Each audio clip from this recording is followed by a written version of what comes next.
If you're watching this video, then chances are you are a fan of Silent Hill, or at least have heard about this amazing franchise. However, have you ever stopped to think about who Harry really is? In order to shed a clearer light on this seemingly unassuming character, we'll be first taking a look at its two predecessors, out of which one would actually become his brother, some would say. So get comfortable, turn off the lights, and let the show begin. In Alone in the Dark, the father of Resident Evil and Silent Hill, you play as Professor Edward Carnby, a private investigator and expert in paranormal activities. He's graduated in chemistry, physics, and a history of religion and arts. He's arrogant, bitter towards other people, and has little to no empathy. He's like a dark version of Agatha Christie's Hercule Poirot, if you will. Edward Carnby is no stranger to the events of violence he takes part in Alone in the Dark. Just take a look at the sequence where Carnby reads a letter. It gives a very clear picture of who he is, what he does, and what he's capable of. In Resident Evil 1, Silent Hill's older brother, you play as members of the Alpha Team of Raccoon Police Department's STARS team. STARS stands for Special Tactics and Rescue Service, and those guys are tough. They've had extensive training in combat tactics, the usage of firearms, and survival in hostile environments. And one of them was even a master of unlocking. Jill, here's a lockpick. It might be handy if you, the master of unlocking, take it with you. Thanks. Maybe I'll need it. Granted, Resident Evil was most of STAR's Alpha Team's first encounter with zombies, hunters, and such. But just think about it. Even if the opposing force was something they had never faced before, their combat protocol still stood. They had training and experience in hostile scenarios. Highly hostile.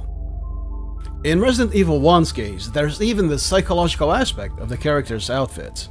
Even without any sort of contact, if you take one look at each of the Alpha Team's members, you instantly know they're some sort of military force. They have combat boots, vests, holsters, and such. This alone boosts the player's confidence in himself, at least to an extent. Now, on the other hand, just take a look at Harry. What does he have? Plain jeans, a leather jacket, and straight-up common boots. You're actively shown from the very outset that you're playing as a plain, common, regular man. And since this is also a third-person game, you'll always be looking at him, so this fact will never leave your subconscious. He was a nobody, really. An average Joe. If in Alone in the Dark, you could pretend you were an experienced paranormal investigator, and in Resident Evil 1, you were put in the shoes of elite combatants. In Silent Hill, you're someone who's just an ordinary man. And maybe, even more ordinary than you are in real life. All of the events Harry witnesses are completely alien to him, both in shape and intent.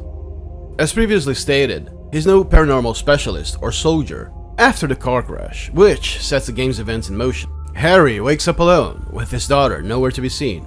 His car has been completely totaled, and the road he came through has been blocked by an inexplicable cave-in. So, even if he does find his daughter, there's no possibility of an extraction by chopper like the Alpha Team members had. There's no thinking, I'm a part of a tactical unit, my boys will come looking for me, if I survive long enough. Sure, pretty soon into the game, he meets Sybil Bennett, a frosty cop from the neighboring town of Brahms, who's also important to the story and does team up with Harry, but she's the one with combat training, not you. And also, not once do Sybil and Harry explore the danger of Silent Hill together throughout the game. Harry's forced to dive deeper into the madness if he has any hope of making it out of the cursed place alive with his daughter. It wouldn't be a stretch to argue that Harry's sanity and will to live are maintained only by the relentless driving force of a parent who wishes to protect their child. And for such an average man, what he does manage to achieve is quite memorable. Well played, Team Silent. Good going, Harry.